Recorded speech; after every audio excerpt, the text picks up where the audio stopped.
Hey, welcome. Today we're going to talk about something almost all of us have lying around in a drawer somewhere, painkillers. But trust me, by the time we're done here, you are never going to look at that little white pill the same way again. All right, let's just jump right in with a question that might sound a little weird. What if that painkiller you take doesn't actually kill your pain at all? What if it's doing something completely different? Well, here's the thing. It's a trick. That's the secret. Painkillers are basically masters of deception. They don't magically fix whatever's hurting, they just run interference. They manipulate your brain and convince it that the pain signal just isn't that big a deal right now. And that leads us to this really powerful idea. Pain is a decision, not just a reaction. Now, I want you to hold on to that thought because it completely flips the script on what we think pain even is. So to really get how painkillers pull off this incredible trick, we first need to understand pain itself. Because, and get this, a cut on your finger doesn't create pain. A burn from the stove doesn't create pain. Your brain creates the pain. It all starts with these things called nociceptors. The best way to think of them is like millions of tiny little danger sensors, or alarm systems, scattered all through your body. You stub your toe, you touch something hot, bam! These sensors fire off an electrical warning message. And that little warning message zips up your spinal cord and straight to your brain. But here's the absolute key. At this point, it is not pain. It's just information. It's a memo. The real magic, or, the misery, happens at step 4. Your brain gets this danger signal, and then it makes a judgment call. It considers the context, your mood, everything, and then it decides how much pain to create. You ever hear about an athlete who plays a whole game on a broken bone and only feels it after? Their brain decided winning was more important than that danger signal. Okay, so if pain is basically a danger signal, we can finally see painkillers for what they really are. They're not healers, they're signal jammers. And each type has its own unique strategy for messing with that message. Here's a quick cheat sheet for the big 3. First up, you've got NSAIDs, non-steroidal anti-inflammatory drugs, like ibuprofen.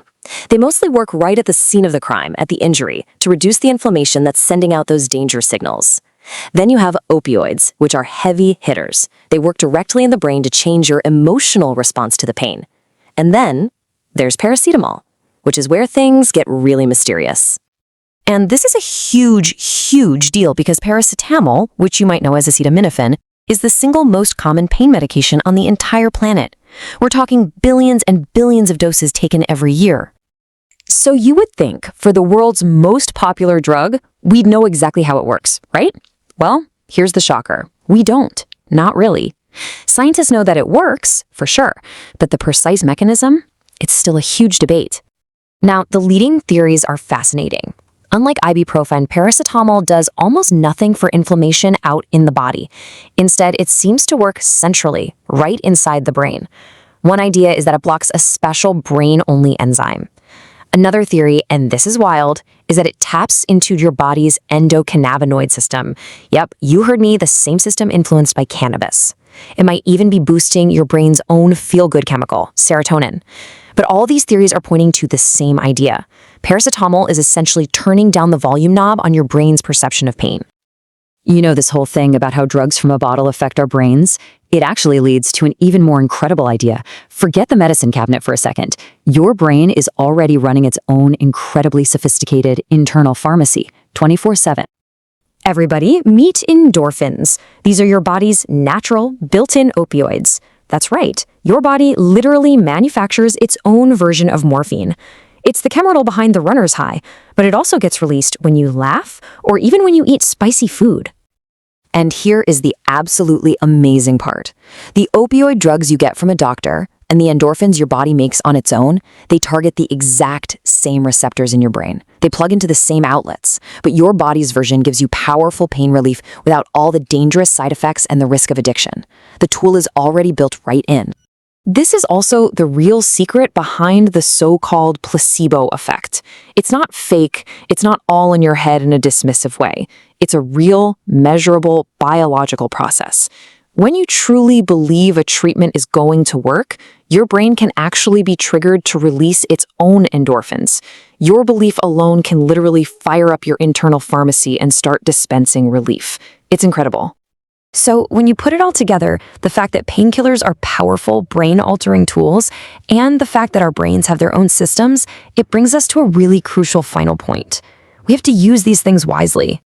It is so easy to think that if something is over the counter, it must be completely safe. But that's just not true. Using too many NSAIDs can seriously damage your stomach and kidneys. An overdose of paracetamol is incredibly dangerous for your liver. And of course, opioids come with those well-known, very serious risks of dependence and overdose. And all of this brings us to what might be the single most important takeaway. Painkillers are tools, incredibly useful tools, but they are not solutions. They're designed to give your body a temporary break, a window of relief, so that it can do the actual work of healing. They don't do the healing themselves. So that leaves us with one final question. And this one is for you to think about. Now that you know the trick they play on your brain, the mystery behind the world's most common one, and the incredible power your own mind has to manage pain, are you using these tools as wisely as you could be?